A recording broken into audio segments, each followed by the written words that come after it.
History is often taught through wars, revolutions, and inventions, but there's a softer, stranger layer beneath it all. One made up of odd, forgotten rules that once shaped people's daily lives.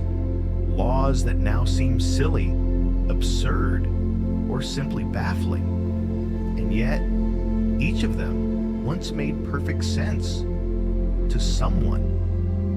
So tonight we'll stroll quietly through history's back alleys. No rush, no need to worry about being late. The laws are no longer enforced. The kings have gone. The courts are empty. But the stories? Oh, they're still here. Let's begin. 1. The English Shoe Law. No pointy toes for you. In 1463, during the reign of King Edward IV of England, a very specific law was passed. It had nothing to do with taxes or crime or land. No, this one was about shoes. Pointy shoes, to be precise. At the time, a fashion known as the poulain was sweeping Europe. These were shoes with outrageously long pointed toes. Sometimes so long, they had to be tied to the wearer's leg with string just to keep from tripping. Nobles wore them proudly. Commoners copied them eagerly. King Edward had enough. He declared that no shoe toe could be longer than 2 inches beyond the actual foot. Those who wore longer shoes were seen as vain, wasteful, or just trying too hard. Moral of the law: if your shoes are getting in the way of walking, you might be trying too hard.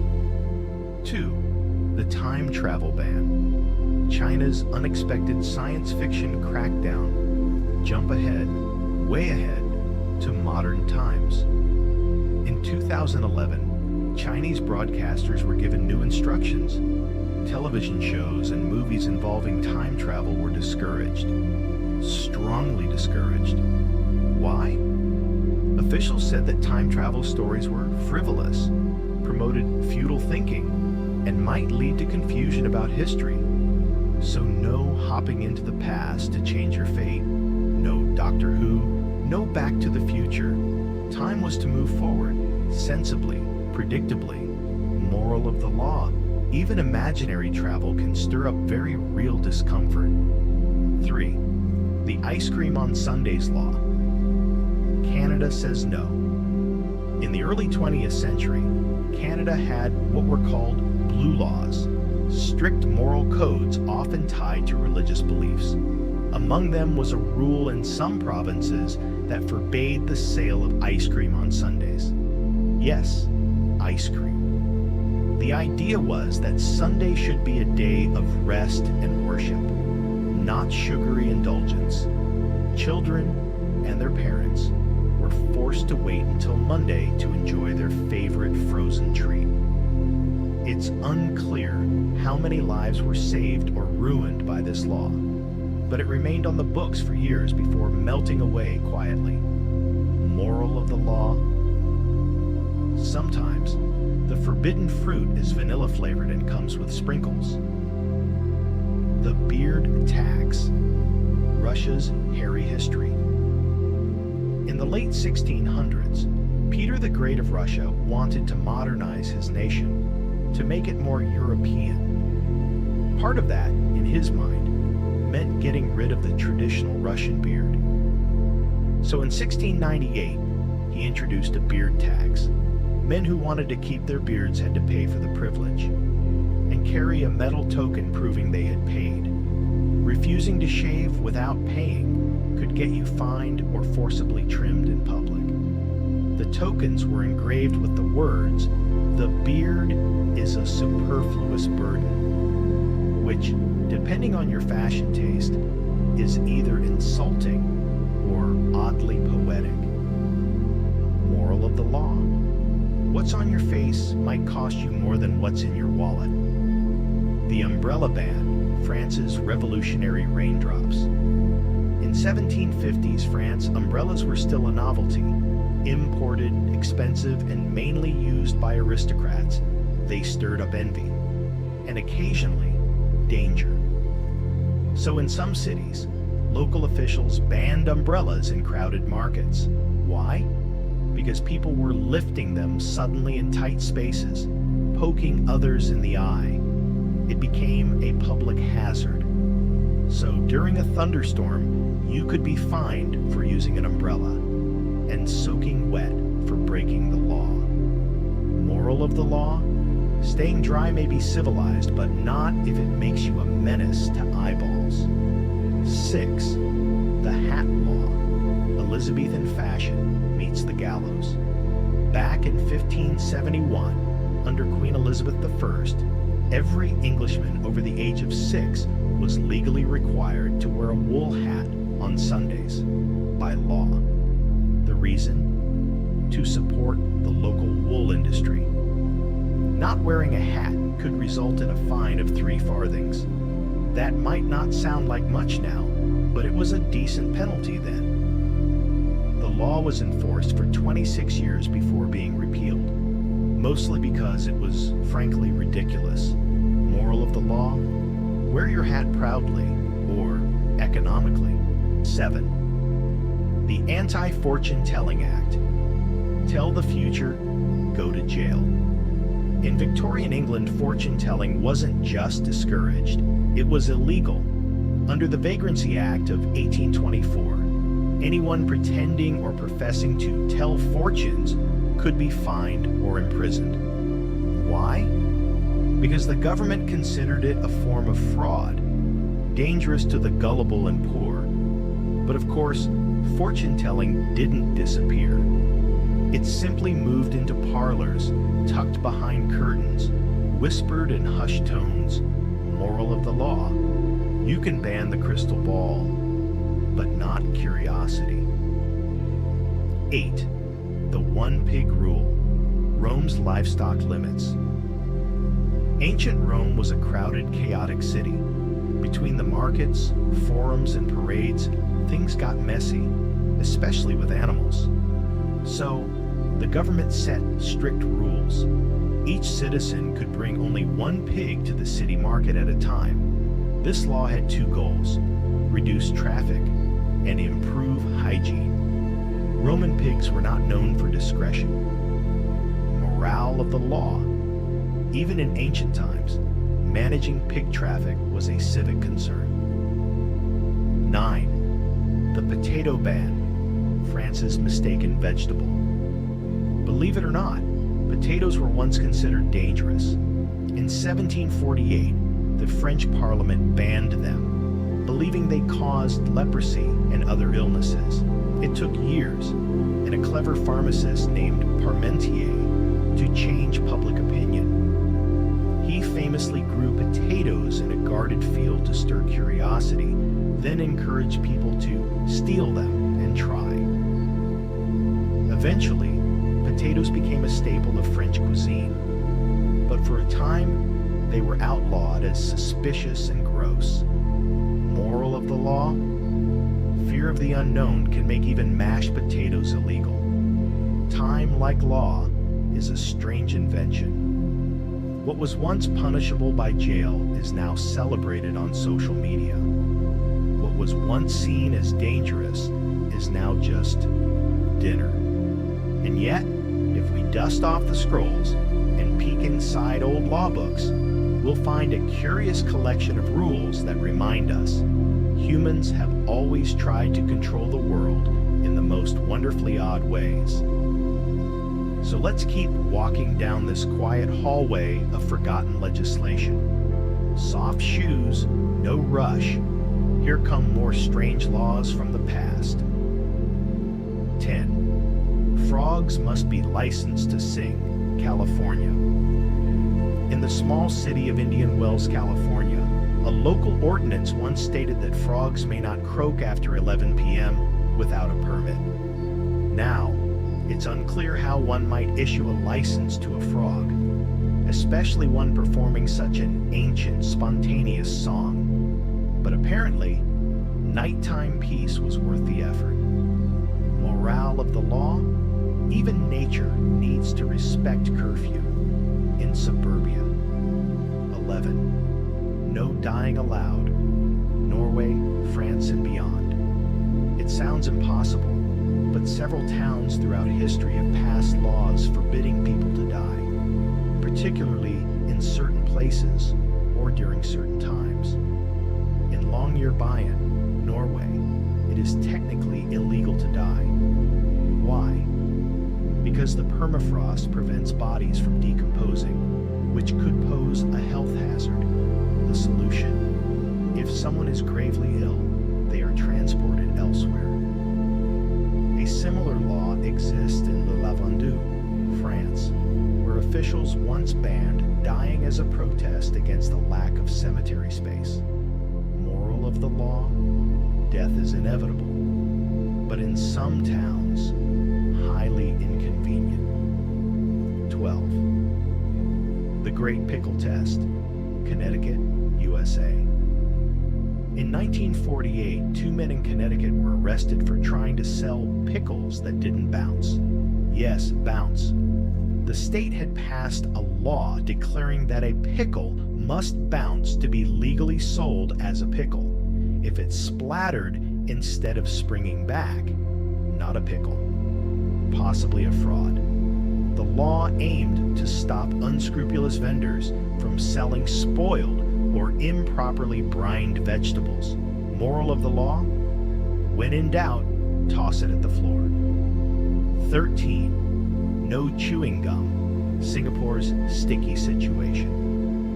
In 1992, Singapore famously banned chewing gum entirely. The goal? To keep streets, trains, and sidewalks clean. Authorities were tired of scraping gum off benches and subway doors. It was about cleanliness, order, and national image. Only dentists and pharmacies were allowed to sell therapeutic gum, and only with a prescription. Though the law was partially lifted in 2004, chewing gum remains tightly regulated today. Moral of the law: cleanliness is next to gumlessness. 14. Bananas must be beautiful. European Union. In 1994, the European Union issued regulations for fruit and vegetable standards, including one curious guideline for bananas. They must be free of abnormal curvature and meet specific length and firmness criteria. Critics mocked this as the straight banana rule, though it was more about quality control than enforcing banana aesthetics. Still, it caused quite a stir. Morale of the law? Even fruit isn't safe from bureaucracy. 15. Flying kites is illegal.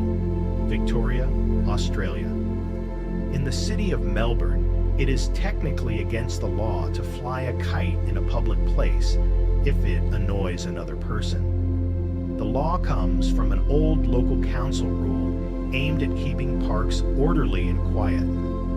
So yes, that joyful symbol of freedom and wind play, totally fine, as long as no one is annoyed by it. Moral of the law? Fun is conditional, especially if it's on a string. 16. No camouflage, Caribbean style. In many Caribbean nations, including Jamaica, Barbados, and Trinidad and Tobago, civilians are forbidden to wear camouflage clothing. Why? Because military and police uniforms often use camouflage, and wearing it as a civilian could be seen as impersonation, which is a serious offense. Even tourists unaware of the rule may find their camo shorts confiscated. Moral of the law? Blend in with nature, sure, but not with the army. 17. Naming laws. Iceland, Germany, and New Zealand. Some countries have strict laws about what you can name your child. In Iceland, for instance, names must conform to Icelandic grammar and spelling. Parents submit their name choice to a national committee for approval. If it's not on the list, you may be denied. In Germany, names must indicate gender clearly and not negatively affect the child's well-being. New Zealand once famously banned names like Lucifer, fish and chips, and violence. Moral of the law: your name is your first introduction. Try not to make it confusing or edible. 18. Witchcraft laws, not just ancient history. While most of us think of witch trials as relics of the past, some countries have had modern laws addressing witchcraft well into the 21st century. In Tanzania, for example, people accused of practicing witchcraft could face legal consequences, sometimes even violence from communities. The UK, until 1951, had a law called the Witchcraft Act, under which people could be prosecuted for pretending to be a witch. Moral of the law: magic may be fictional, but fear is not. 19. The Ancient Duck Army, Athens and Livestock Regulation. In classical Athens, owning more than a certain number of ducks, geese, or goats within city walls was discouraged. Too much noise, too much mess.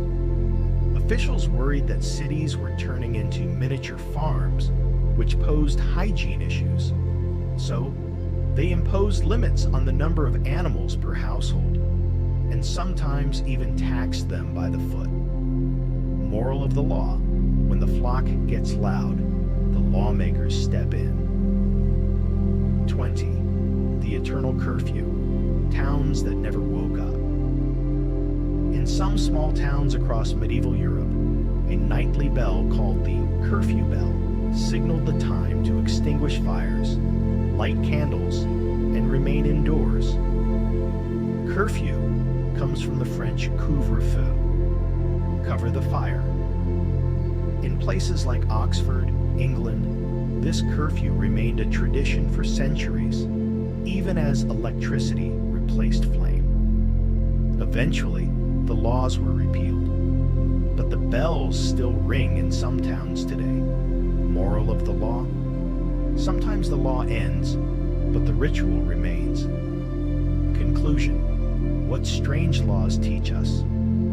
These odd rules, from bouncing pickles to bedtime bells, may seem like footnotes in history, but they reflect something very human: a desire for order, a need for control, and occasionally a fear of loud frogs. They remind us that law isn't just about justice, it's also about culture, mood, fashion, and, well, the unexpected. History remembers kings and conquerors, tyrants, rebels, madmen, people who died in a blaze of glory or tragedy, heads chopped off, ships sunk, poisons swallowed in dark towers, but not everyone. Some people slipped away like a breeze under the door. No drama, no war, no legend, just nothing much. This is the story of one such man.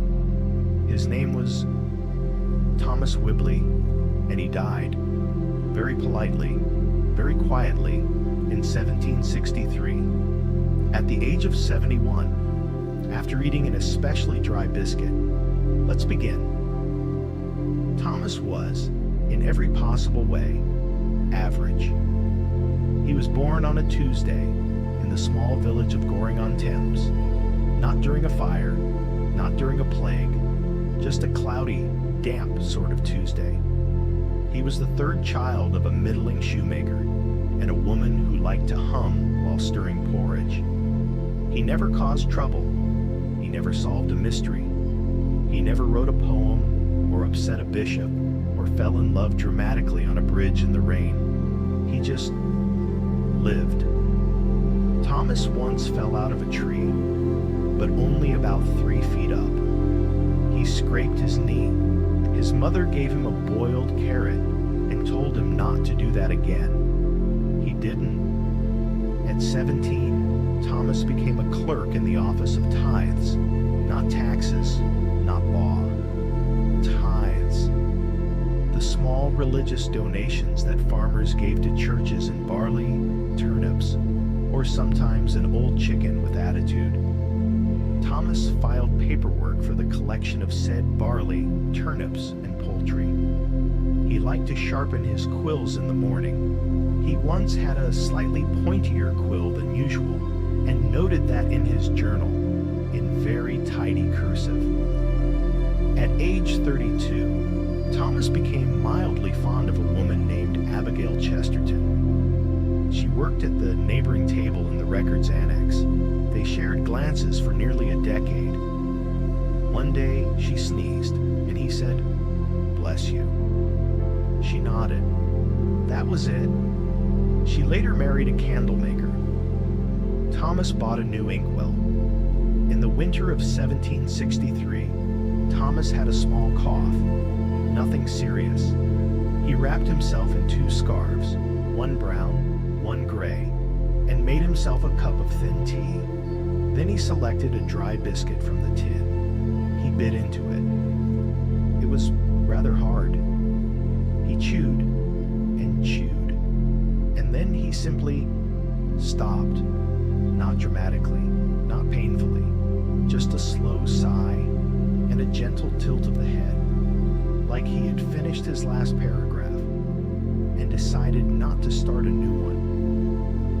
It was 2 days before anyone noticed Thomas had passed. You see, he often sat perfectly still, even while alive. The landlady, Mrs. Peggins, finally opened his door to remind him rent was due.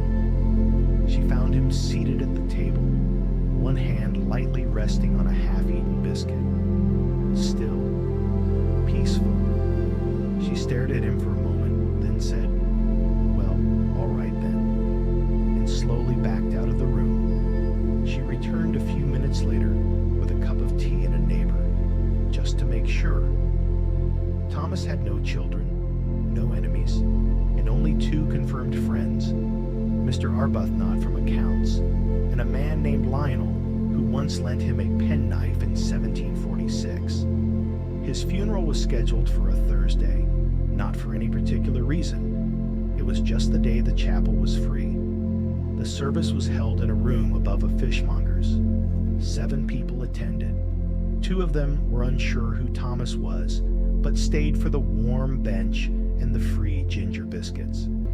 The vicar said, "Thomas Whibley, a man of steady hand, quiet heart, and thoroughly legible handwriting. He will not be remembered with songs, but he will not be remembered badly either, and perhaps that is its own kind of peace." Everyone nodded politely. After the service, his belongings were sorted. They fit in a single trunk: 4 woolen scarves, various shades of brown, a journal labeled "Observations Mild," 39 quills, each labeled with the date it was sharpened, 1 unopened envelope addressed to "The Office of Turnip Weighing," unrelated, no one knows why, a small wooden box containing 12 dried biscuits, all identical. His landlady kept the journal. She said, "I rather liked the way he described drizzle." She used the rest of the biscuits as coasters. Years passed. The world changed. Kings were crowned and overthrown. Empires rose. Newspapers shouted. And poets died dramatically in attics. But no one shouted about Thomas. No one really remembered him. Except, in a dusty hallway of the Office of Tithes, a small framed paper remained. It read, "Whibley Thomas, 1753 to 1763. Senior clerk, never late, once brought his own quill." And yet, there is something lovely in his story. No scandal, no battle, no heartbreak. Just a quiet man who liked order and warm tea and the feeling of fresh parchment. A man who never hurt a soul, who lived in a world full of noise and added no more than he needed. He was like punctuation in the story of time, a gentle comma before the world moved on.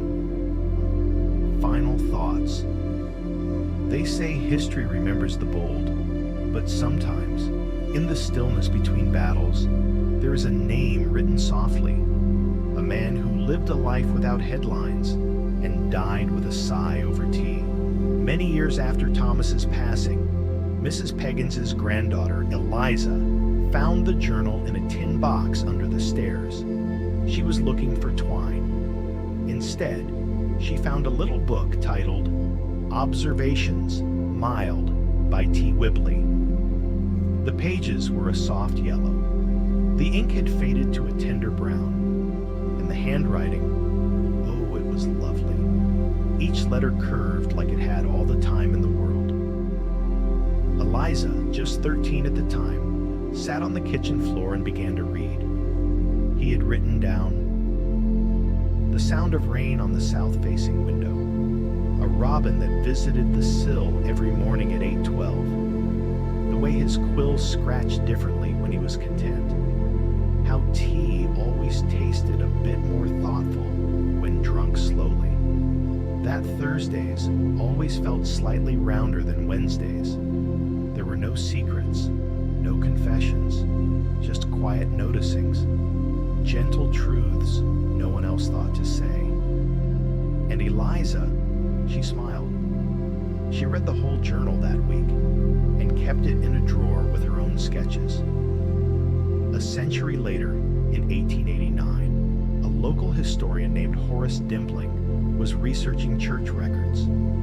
He stumbled upon the name Thomas Whibley, not for any remarkable act, but because Thomas had underlined a column heading in red ink, the only person to ever do so. Intrigued, Horace sought out Thomas's burial records, then his workplace files. Then, by absolute chance, he met Eliza's great-granddaughter, who still had the little journal.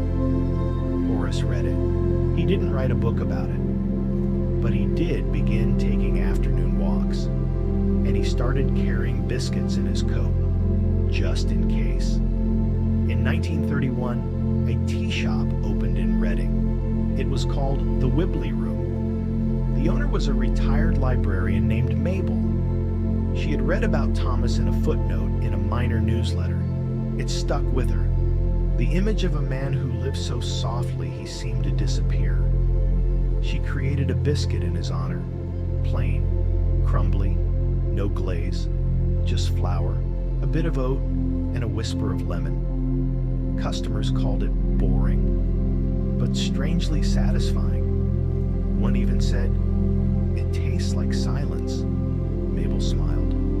"That's the point," she whispered. "Today you won't find Thomas in most history books. You'll find louder men and wilder stories. But if you search the right kind of quiet, you might still find him. In a journal page no one throws away, in the sound of drizzle against a window, in the warmth of tea held just right, in a biscuit too plain to be proud, but perfect somehow for a rainy Tuesday.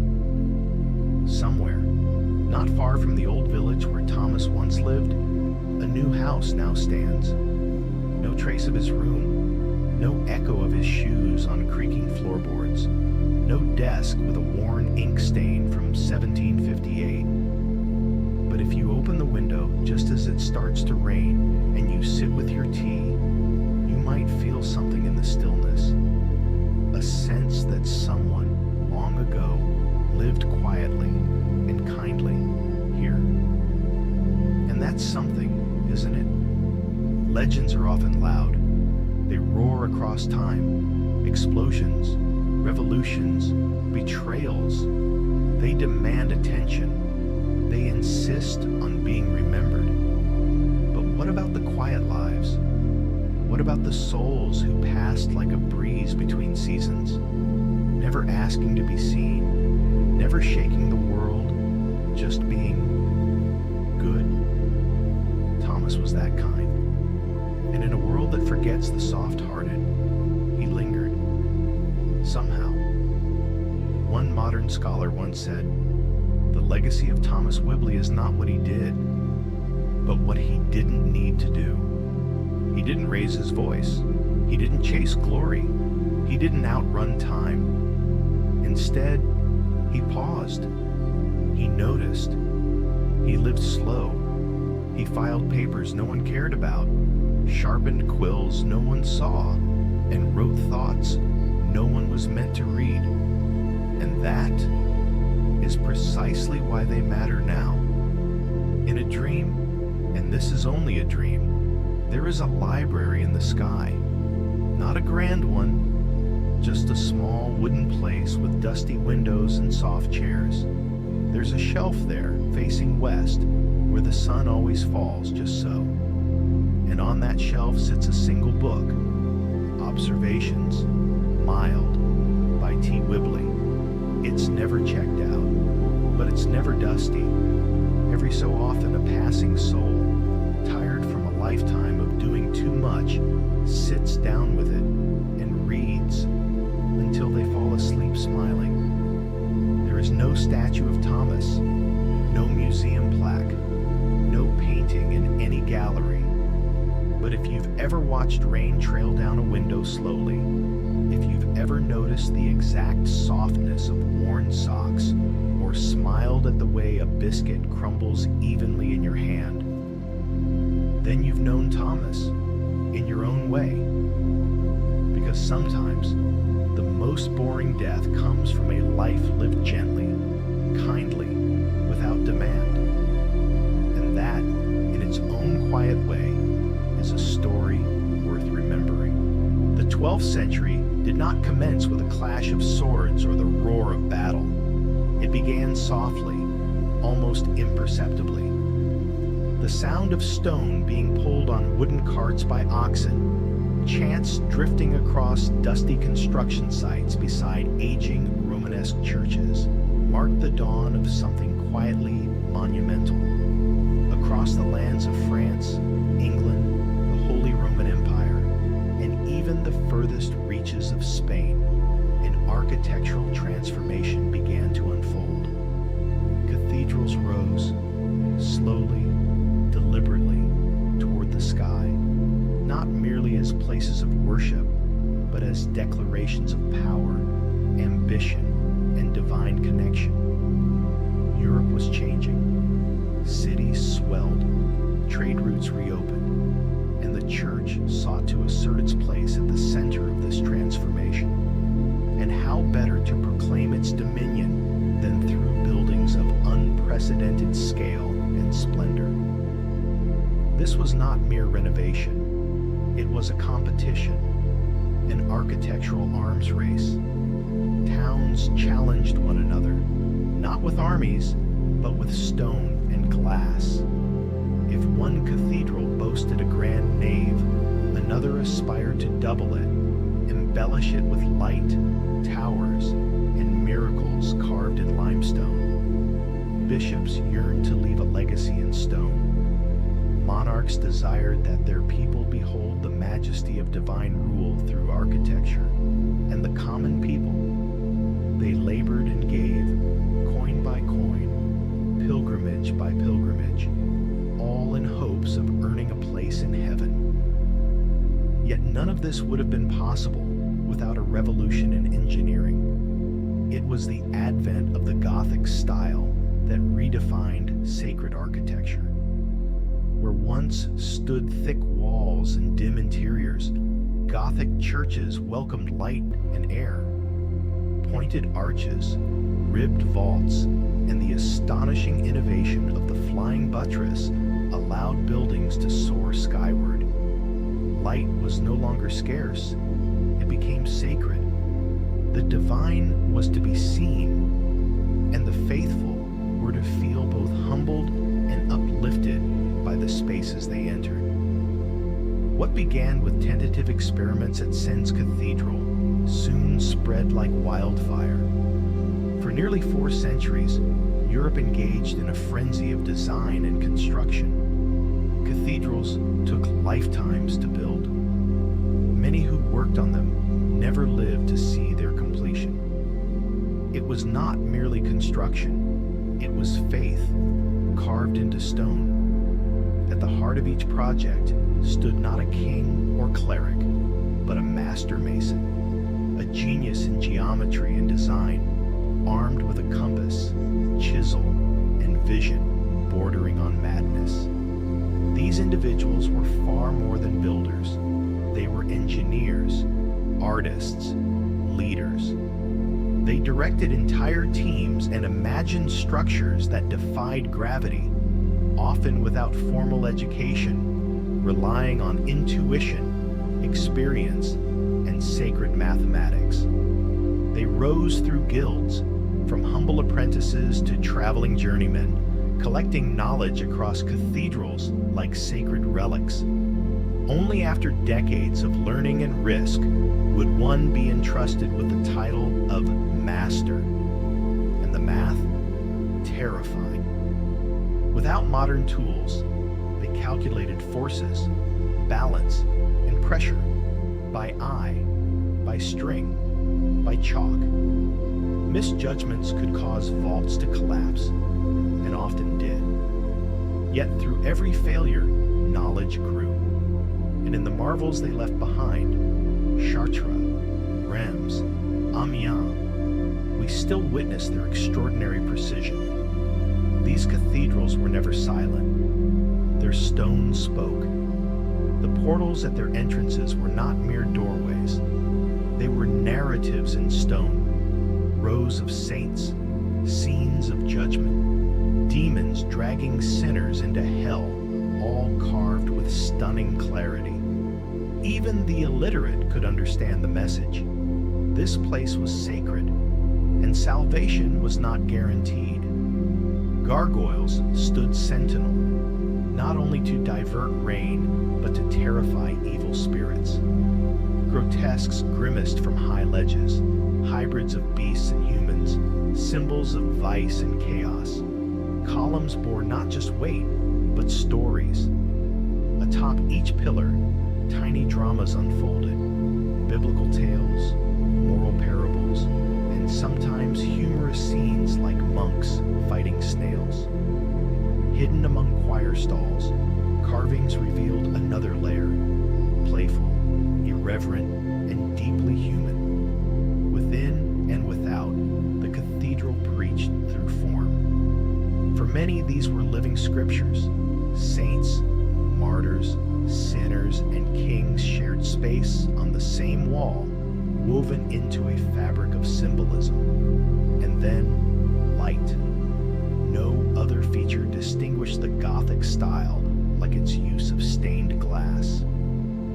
Gone were the narrow slits of Romanesque churches.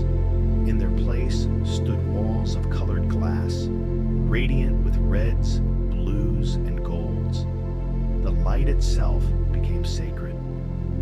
To a medieval villager, entering a cathedral was like stepping into heaven. Stories unfolded in luminous panels: creation, crucifixion, resurrection, judgment. Every color bore meaning: red for blood, blue for purity, gold for divine light. The making of these windows was no less complex. Teams of artisans worked in harmony: designers, painters, glass cutters, each panel a testament to collaboration and devotion. Guilds often funded windows, inserting subtle acknowledgments of their patronage. As the sun moved, the windows transformed. Morning brought golden warmth. Noon cast brilliant beams. At dusk, the colors deepened, reminding all who watched that light and life was passing. Perhaps the most miraculous element of Gothic architecture was the flying buttress. These external arms, seeming to defy logic, bore the outward thrust of high vaults, allowing interior walls to become delicate and open. Without them, the entire vision would collapse. But with them, cathedrals floated. Builders adorned them with sculptures, transforming supports into art. A perfect buttress was a feat of precision. Too weak and it failed, too strong and it crushed the structure it meant to support. Some cathedrals, like Beauvais, dared too much. Ambition led to collapse. But others, Paris, Amiens, Cologne, achieved the impossible, soaring toward the heavens. And still, builders asked, what if we went higher? The rise of cathedral towers and spires was a declaration of faith, of power, of civic pride. Taller, grander, more ambitious, some took centuries. Cologne's towers began in the 13th century and were not completed until the 19th. Spires like that of Salisbury rose over 400 feet, built with rope, wood, and human will. Danger accompanied height, wind, lightning, structural failure. Yet people kept building. Towers became spiritual and psychological statements. One town's spire stood taller than another's. Was its faith stronger? Inside, the cathedral pulsed with life. Masses echoed with chant and incense. Relics, bones of saints, fragments of the true cross drew pilgrims from afar. These were not empty halls. They were centers of city life, places of worship, refuge, education, even commerce. And those who built them, they were not saints. They were workers, masons, carpenters, glaziers, laborers. Few were remembered by name, but their hands shaped every arch, every stone. Many lived in camps beside the rising cathedrals, sharing food, stories, and hardship. Accidents were frequent, death not rare, yet they built, not for glory, but for eternity. By the 16th century, the Gothic style had fallen from grace. The Renaissance favored symmetry, clarity, and classical ideals. To many, Gothic now meant disorder, excess, even barbarism. Reformers like Luther denounced the grandeur. In some places, cathedrals were stripped of art and glass. In others, they were buried beneath new layers of marble and gold. The world moved on. And yet, the Gothic dream did not vanish. In the 19th century, it was reborn. Writers, poets, and architects rediscovered its power. Victor Hugo gave Notre Dame new life. Restoration swept Europe, reviving what time and conflict had worn away. Today, Gothic cathedrals still rise across the continent, some radiant, others weathered by war and centuries. They remain not only places of worship, but monuments to the human spirit. To build such places was to believe that stone could transcend time, and that faith could be made visible. Even now, when one steps into a Gothic cathedral, neck craned skyward, breath quieted by light and shadow, one cannot help but feel the echo of that medieval whisper. The whisper that began a century and still speaks.